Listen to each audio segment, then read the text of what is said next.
রাসমেলাতে আমি প্রত্যেক বছরই এসে থাকি। তো এবারও আমি আমার বন্ধুর সাথে হালালি রাসমেলাতে এসে পড়েছি ঘোরাফেরা করার জন্য, খাওয়া দাওয়া করার জন্য, এনজয় করার জন্য, প্রোগ্রাম দেখার জন্য, আরও কত কিছু ভাই। তো এবার আমি এসে পড়েছি, ফাইনালি আমরা হেঁটে হেঁটে চলে যাচ্ছি স্টেজের দিকে। আজকে ছিল মহারাসমেলার তৃতীয় দিন। তো আমি ভেবেছিলাম লাস্টের দিন যাবো, কিন্তু অনেক ভিড় হয়ে যায়। তার জন্য আমি ভাবলাম না ভাই, প্রত্যেক বছরে লাস্টের দিন যাই, এবছর লাস্টের দিন যাবো না, এবছর একটু ফার্স্টের দিকেই যাই। তো তৃতীয় দিন আমি এসে পড়েছিলাম আমার বন্ধুর সাথে, অ্যান্ড এখন আমি স্টেজের দিকে যাচ্ছি। অ্যান্ড এত একটা মানুষ হয়নি তৃতীয় দিন, আজকে এত একটা মানুষ হয়নি। রাস্তা দেখতে পাচ্ছ পুরো ফাঁকা ফাঁকা বলেছে, আচ্ছা যাই হোক, রাস্তা দেখতে পাচ্ছ পুরো ফাঁকা হয়ে রয়েছে একদম। অল্প কিছু মানুষ আছে। আমি আর আমার বন্ধু বিন্দাস হাঁটাচলা করছি, স্টেজের দিকে যাচ্ছি, গিয়ে একটু দেখি প্রোগ্রাম কিছু স্টার্ট হলো কি না। অ্যান্ড গাইজ, আমরা বাড়ির থেকে কিছু খেয়ে আসিনি, ও খেয়ে এসেছে। আমরা কি বলছি, আমি কিছু খেয়ে আসিনি, ও বাড়ি থেকে খেয়ে এসেছে, ভাত খেয়ে এসেছে ভাই। আর আমি ভেবেছি না মেলাতে গিয়ে খাবো, এই সেই তার জন্য কিছু খেয়ে আসিনি। অ্যান্ড ভীষণ খিদে পেয়েছে।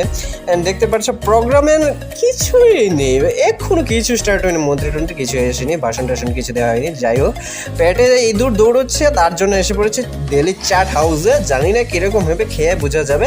তো চিয়ার্স করে মেরে দিলাম। অবশ্যই এটা জুস না, but still just for little vibe. যাই হোক গাইস, তারপর আসলাম ত্রিপুরিয়ান ক্যাফে প্রশংস হচ্ছে না ঠিক করে। যাই হোক, ত্রিপুরিয়ান ক্যাফে। তো প্রথমে তো আমরা চাট খেলাম, তারপর এটা নিলাম চিজ কর্ন ফ্রাইড মোমো। ভাই আরে ভাই কি বলবো, 60 টাকা নিয়েছে। আমরা ভেবেছিলাম কয়েকটা পিস একটু বেশি দেবে, দেখি ভাই 4টা পিস। টেস্টও এত বাজে ভাই, আমি আমার লাইফে এত বাজে মোমো খাইনি। দোকানের সামনে তো ভাই আমি খারাপ কিছু বলতে পারি না, রিভিউ বাজে দিতে পারি না, ফেস রিয়াকশন, তার জন্য দেখিয়ে দিচ্ছি। হ্যাঁ ঠিক আছে। আসলে কিন্তু ভাই আমার একটুকু ভিতরে গান্দা, বাইরে আহা মজা। তো যাই হোক, আমি তো এখন তোমাদেরকে ভয়েস ওভার করে সব বলে দিচ্ছি।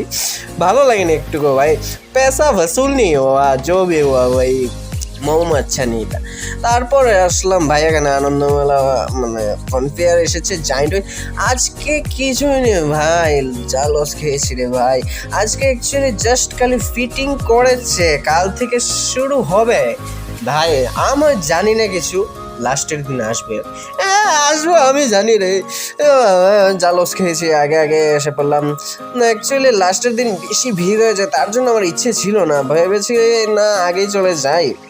আমি তো ভেবেছিলাম না ভালোই লোকফাক হবে, সব কিছু দোকানপাট ভালোই বসবে, কিন্তু এসে দেখি ভাই ওরকম কিছুই নেই। অ্যাকচুয়ালি না গাইস, দিন কীরকম হয়েছে যে বুঝছি না। তারপর আমরা যাচ্ছিলাম এগ রোল খাওয়ার জন্য, তো ও বললো একটা দোকান আছে স্পেসিফিক, খুঁজছিলাম, আরে পেয়ে গেছি।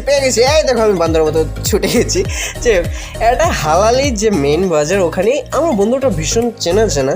তো ওখান থেকে আমরা এগ রোল নিয়ে নিলাম। এখানে এগ রোল নাকি ভালো শুনেছি। হ্যাঁ দেখলাম না ভাই ঠিকঠাকই আছে, টেস্ট আছে, এতটুকু একটু অয়েলটা একটু বেশি দিয়ে দিয়েছে, তা কিছু না, ম্যানেজ করা যাবে। তো গাইজ ভিডিওটা এই পর্যন্ত ছিল। অ্যান্ড গাইজ বলতে চাচ্ছি যে আমি যাওয়ার সময় সিন শ্যুট করতে ভুলে গিয়েছিলাম। যাই হোক, ওটা ব্যাপার না, ব্যাপারটা হলো তোমরা ভালো লাগলে অবশ্যই সাবস্ক্রাইবটা করে দিও, বেল আইকনটা হিট করে দাও, লাইক একটা ঠুকে দাও, বাস। এরকম ইন ফিউচার আরও ভালো ব্লগ দেখতে চাইলে সাবস্ক্রাইবটা করে দিও। বাকিটা তোমাদের ইচ্ছা, করলে করো, না করলে নাই। আমার কি ভিউজ আসলে চলছে ভাই, দেখলেই চলছে। তো টাটা গাইস, টাটা।